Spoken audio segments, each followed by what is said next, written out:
Gold, trusted gold buyers. మీరు తాకట్టు పెట్టిన బంగారాన్ని విడిపించి ఈ రోజు ఉన్న మార్కెట్ ధరకు కొనబడను. వాగర్ధావివ సంపృక్తౌ వాగర్ధ ప్రతిపత్తయే జగతః పితరౌ వందే పార్వతీ పరమేశ్వరౌ. అసలైన ఆరోగ్యవంతులు ఎప్పుడూ సత్యాన్ని చెప్పేవారే అని మన పూర్వీకులు అంటూ ఉంటారు.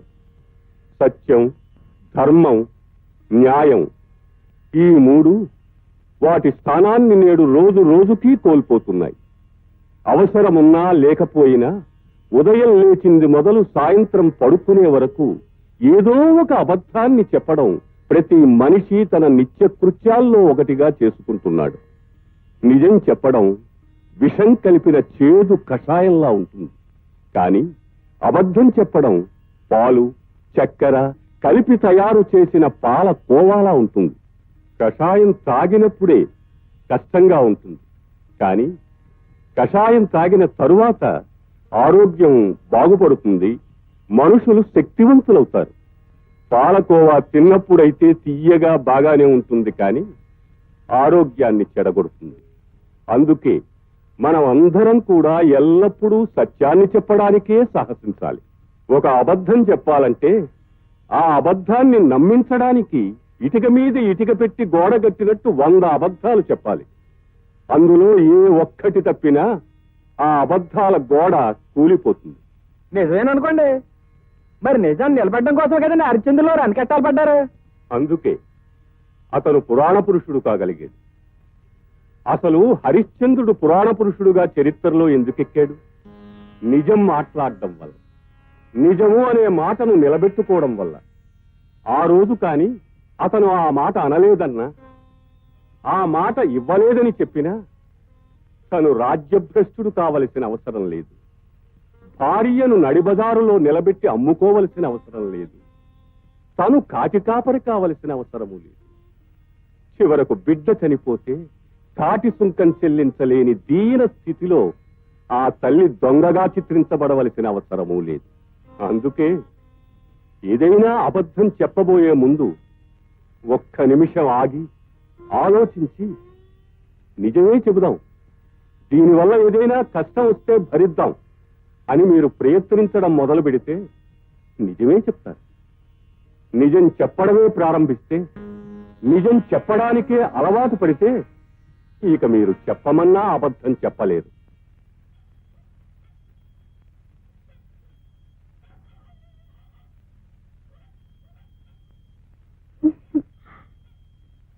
ఏమిటి ఎన్నిసార్లు పిలిపించుకుంటా? ఏదో మోజుపడి అడిగితే మగవాడు కాదు.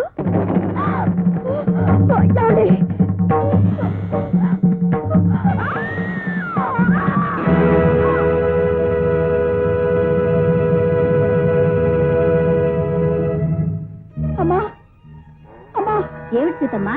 ఆయన్ని పోలీసులు పట్టుకుపోయారమ్మా. ఏమిటి, రావుణ్ణి పోలీసులు పట్టుకుపోయారా? అవునమ్మా, ఆ ధర్మకర్త గారి భార్యని చంపేశాడని. ఏమిటి, ధర్మకర్త గారి భార్య పోయిందా? రావుడు చంపేశాడా? ఏమో బాబు, రాత్రి మన కూడానికి అలా కోనేటి దగ్గర ఎవరో చంపి పాడేశారంట. అది రావుడే చంపేశాడని పోలీసులు పట్టుకెళ్తున్నారు. ఆయన్ని మీరే కాపాడాలి బాబు. అచ్చబద్ధం. రాత్రంతా రావుడు నా కళ్ళెదుటే ఉన్నాడు. నేను కథ చెప్తున్నంతసేపు అభిమన్యుని ఒళ్ళో పెట్టు కూర్చున్నాడు. అభిమన్యుని వాడే ఎత్తుకుని ఇంటికి తీసుకొచ్చాడు. వాడితో పాటు ఇక్కడే పడుకున్నాడు. పొద్దున్న లేచి ఇక్కడి నుంచి వెళ్ళాడు. ఈ మాటే చెప్పాను బాబు, ఎంత చెప్పినా పోలీసు వాళ్ళు వింటం లేదు. నేను చెప్తాను, కోర్టుకు వెళ్లి రాముడు నిర్దోషి అని నేను సాక్ష్యం చెప్తాను.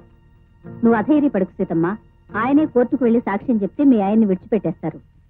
పట్టణానికి వెళ్తున్నట్టున్నావు? అవును బాబు. సరాసరి కోర్టుకే వెళ్తున్నట్టున్నావు? అవును బాబు. రాముడు నిర్దోషి అని సాక్ష్యం ఇవ్వబోతున్నట్టున్నావు? అవును బాబు. మరి దోషి ఎవరని చెప్పబోతున్నావు? తెలియదు బాబు. నేనే. అబద్ధం అనుకుంటున్నావా? నిజమైతే ఇంత నిర్భయంగా ఎందుకు చెప్తున్నాడు అనుకుంటున్నావా? దేవుడి ముందు ఒక్కసారి నిజం చెప్పేస్తే ఆ తరువాత దేవుడి మీద ప్రమాణం చేసి ఎన్ని అబద్ధాలు చెప్పినా తప్పులేదు. రాముడికి నా భార్యకి అక్రమ సంబంధం ఉంది. ఉంది కాబట్టే వాడెక్కడుంటే అది అక్కడే ఉంటుంది. రాత్రి నీ కథలో నువ్వున్నావు, దాని కథలో అది ఉంది. వాళ్ళిద్దరి కథ నా కళ్ళారా చూశాను. అందుకే ఇక్కడ నీ కథ జరుగుతుండగానే అక్కడ దాని కథ ముగించేశాను. ఈ కథ ముగింపు రాముడి మీదకి తిప్పాను. రాముణ్ణి కూడా నా కథ నుండి తొలగించాను. ఇప్పుడు నా కథలోకి పోలీసులు రాకూడదనుకున్నా, ఈ కథ అడ్డం తిరగకూడదనుకున్నా నువ్వు కోర్టుకు వెళ్ళకూడదు. వెళ్ళినా రాముడు నిర్దోషి అని సాక్ష్యం చెప్పకూడదు. చెప్తే నీ భార్య బిడ్డలకు ద్రోహం చేసిన వాడి అవుతావు, ఈ గుడికి మరో పూజారిని తెప్పించిన వాడి అవుతావు. ఆలోచించు, కోర్టులో ఏం చెప్తావు?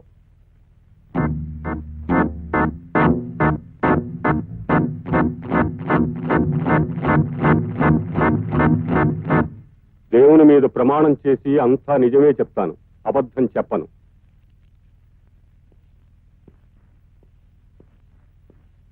నీ పేరు? శివయ్య. హత్య గావించబడ్డ ధర్మకర్త రామలింగేశ్వరరావు గారి భార్యను మీరు చివరిసారిగా ఎప్పుడు చూశారు? ఆమె చనిపోయిన రోజు సాయంత్రం. ఎక్కడ? గుడిలో. నేను కథాకాలక్షేపం చేస్తూ ఉండగా చూశాను. ఆమె కథ మధ్యలోనే లేచి వెళ్ళిపోయారు. ఆ తర్వాత ఆమె ఇంటికి చేరలేదు. ఆ సమయంలోనే ఆమె హత్య చేయబడి ఉండాలి. అప్పుడు టైం ఎంత ఉంటుందని మీరు అనుకుంటున్నారు?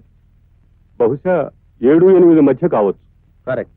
డాక్టర్ రిపోర్టు ప్రకారం కూడా ఆమె 7-8 గంటల మధ్యలోనే హత్య చేయబడిందని ఉంది. ఈ హత్య మీకు అతి సన్నిహితుడు, మీ ఇంటి పనులు చూసి పెట్టే రాముడు అనే యువకుడు చేశాడని, 1-2 సార్లు ఆమెను వెంటబడి వేధించాడని, ఆమె ఒంటరిగా లేచి వెళ్లడం చూసి ఆమెను అనుసరించి ఆమెను బలాత్కరించబోతే ఆమె తిరస్కరిస్తే ఆమె మీద ఉన్న కోపంతో, కసితో ఆమెను హత్య చేశాడని అతనిపై అభియోగం. లేదు, అదంతా అబద్ధం. అలా జరగడానికి వీల్లేదు. ఆ సమయంలో రాముడు నా కళ్ళ ముందరే ఉన్నాడు.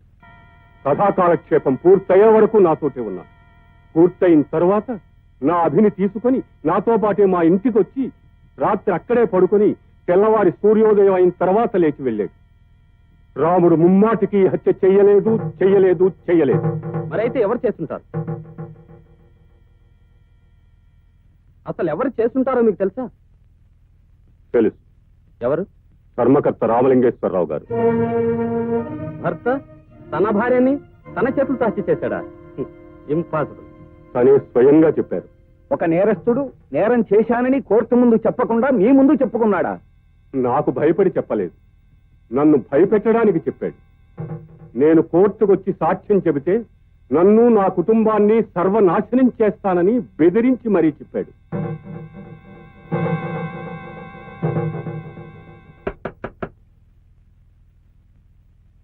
ఎవరు? ఏమండి, పోలీసులు వచ్చారు. ఏం బాబు? శివాలయం తాళం చెవులు ఎవరి దగ్గర ఉంటాయి? నా దగ్గరే ఉంటాయి. వేరెవరి దగ్గరైనా ఉంటాయా? లేదు బాబు. అయితే ఓసారి గుడి తలుపు తెరవండి.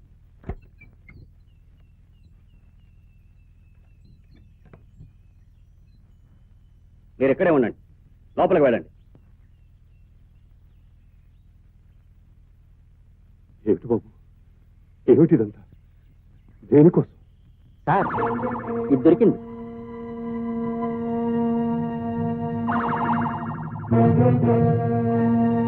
ఏమిటి ఇది? ఎక్కడికలా వచ్చింది?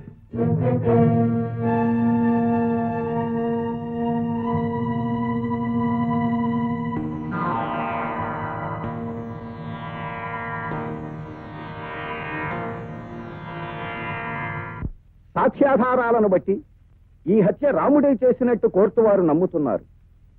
ఐపీసీ సెక్షన్ 302 ప్రకారం అతనికి 7 సంవత్సరాలు శిక్ష విధించడమైనది. అతనితో పాటు మరణశిక్ష విధించవలసిన హత్యా నేరంలో భాగస్థుడైన హంతకుడికి అనుకూలంగా తప్పుడు సాక్ష్యం చెప్పి అతన్ని రక్షించ ప్రయత్నం చేసినందుకు శివయ్య అనబడే ఆ ఊరి గుడి పూజారికి ఐపీసీ సెక్షన్ 201 ప్రకారం 7 ఏళ్లు శిక్షను, హత్యకు ఉపయోగించిన ఆయుధాన్ని పవిత్రమైన దేవాలయంలో దాచి పోలీసుల్ని తప్పుత్రోవ పట్టించాలని ప్రయత్నించినందుకు మరో 3 ఏళ్ల కఠిన శిక్షను కోర్టు వారు ఖాయపరచడమైనది.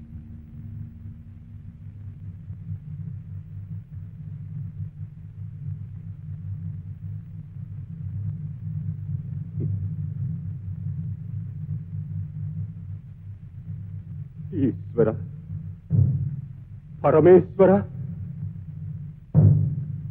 చట్టానికి కళ్ళు లేవంటారు, నీకు 3 కళ్ళంటారు. కళ్ళు లేని చట్టానికి 3 కళ్ళున్న నీకు పెద్ద తేడా కనిపించలేదురా.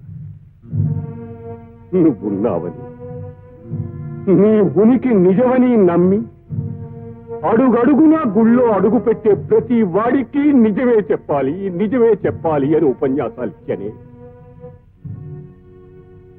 నువ్వు రాయవని తెలిసినా, నీ ఉనికి అబద్ధమని తెలిసినా, అబద్ధాలు చెబుతూ ఉంటే నోరు మూసుకొని వినే పిరికివాడివని తెలిసినా ఈ బోనులో నిలబడి అన్ని అబద్ధాలే చెప్పేవాడినిరా.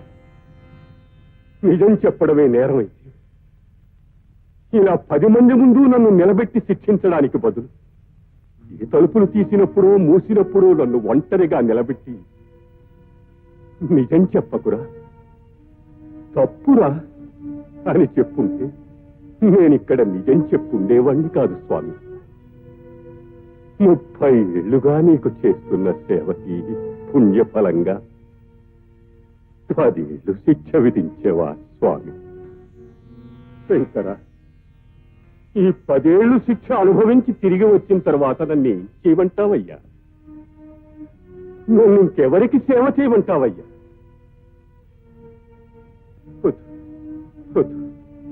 ఇంతవరకు చేసిన సేవలు చాలు.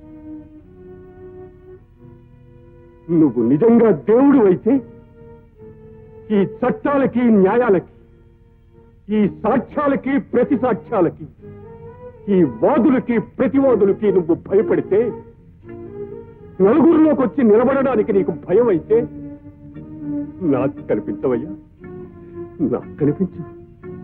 నేను నిన్ను నమ్మింది నిజమైతే, నేను నిన్ను ఆరాధించింది నిజమైతే,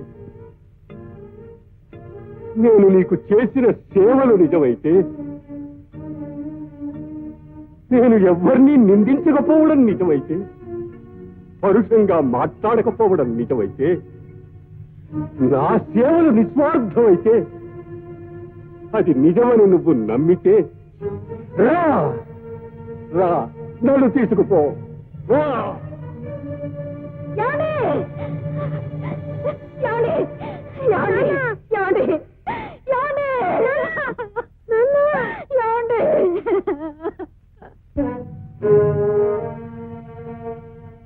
అమ్మా, ఈ ఊళ్ళో మనకు చుట్టాలేరా?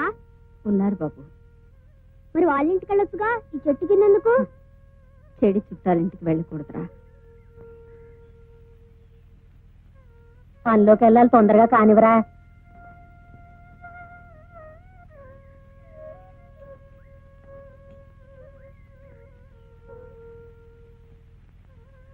బాబు, ఆకలిస్తుందా?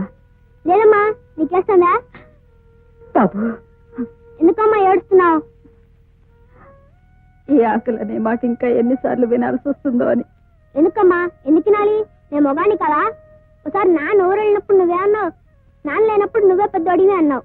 ఇప్పుడు నాన్న లేడుగా, నేను పెద్దోడిని. నీకు తినడానికి ఏదన్నా తెస్తానా? బాబు, ఎలా తీసుకొస్తావురా? దేవుడి మీద ఒట్టండి, ఆ వెంకటేశ్వర స్వామి మీద ఒట్టండి, వినాయకుడి మీద ఒట్టండి, ఇక్కడ ఉన్న దేవుడు అందరి మీద ఒట్టండి. నేను 20 రూపాయలు నోటు ఇచ్చానండి. వేరేడంత లేవు. నువ్వు 20 రూపాయలు నోటు ఇచ్చావా? నువ్వు ఇచ్చింది బిల్లు అంతే. నోటు బిల్లు ఎలా ఇస్తానండి? బిల్లుతో పాటు 20 రూపాయలు నోటు కూడా ఇచ్చానండి. దేవుడి మీద ఒట్టండి. ఏమిటయ్యా పాప, మా కుర్రాడు దేవుడి మీద ఒట్టు అంటే ఇల్లేదంటావు? ఇవ్వలేదయ్యా బాబు. ఇచ్చానండి. నోట్లు చూపించమనండి, నా నోటు చూపిస్తాను.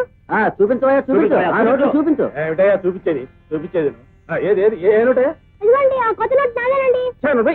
ఇది బ్యాంక్ క్యాషియర్ ఇచ్చిన నోట్ అయితే డబ్బు లేకుండా వచ్చి అబద్ధాలు ఆడతావా? లేదు సార్, ఇచ్చానండి. దేవుడి మీద ఒట్టండి. ఇప్పుడు టిఫిన్ తీసుకెళ్ళిపోతే మా అమ్మ చంపేస్తుందండి. ఇదేమిటయ్యా, చిన్న కుర్రాడు ఏడుస్తా ఉంటే ఇవ్వకుండా ఇచ్చానని ఎందుకు చెప్తాడు చెప్పు? డబ్బులు లేకుండా పాలసీ గడిచుకోవడం ఎందుకు వస్తాడయా? ఇదిగా ఇచ్చే ఉంటాడు, నువ్వు మర్చిపోయి ఉంటావు. ఇవ్వయ్యా, ఇచ్చే మర్యాదకి ఇచ్చే. నలుగురు తెలిస్తే హోటల్ పరువు పోతుంది. ఇచ్చే తొందరగా ఇవ్వయ్యా. ఆకలేదున్నాక అన్నం పెట్టక, లేకపోతే నేను చచ్చిపోతానక్క. పెడతాను కదా. ఎప్పుడు పెడతాను? నిన్నటి నుంచి అలాగే అంటున్నా. పెట్టక్క, ఆకలేస్తుంది. ఏడవద్దమ్మా, ఆకలేస్తున్నాక పెట్టక్క. నీ పెడతాను కదా. పెట్టక్క, పెట్టక్క. ఇంటి చెల్లి పెడతాను. ఇది ఆకు, ఇది పప్పు, ఇది కూర, ఇది చారు, ఇది అన్నం, ఇది మజ్జిగ. ఇప్పుడు ఇది వచ్చేతనం నేను తిన్నా.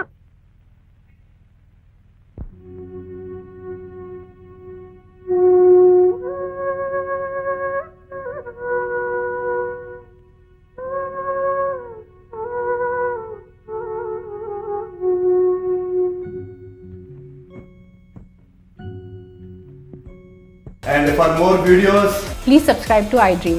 Please subscribe to iDream. Please subscribe iDream. And please subscribe to iDream. For more videos, subscribe to iDream.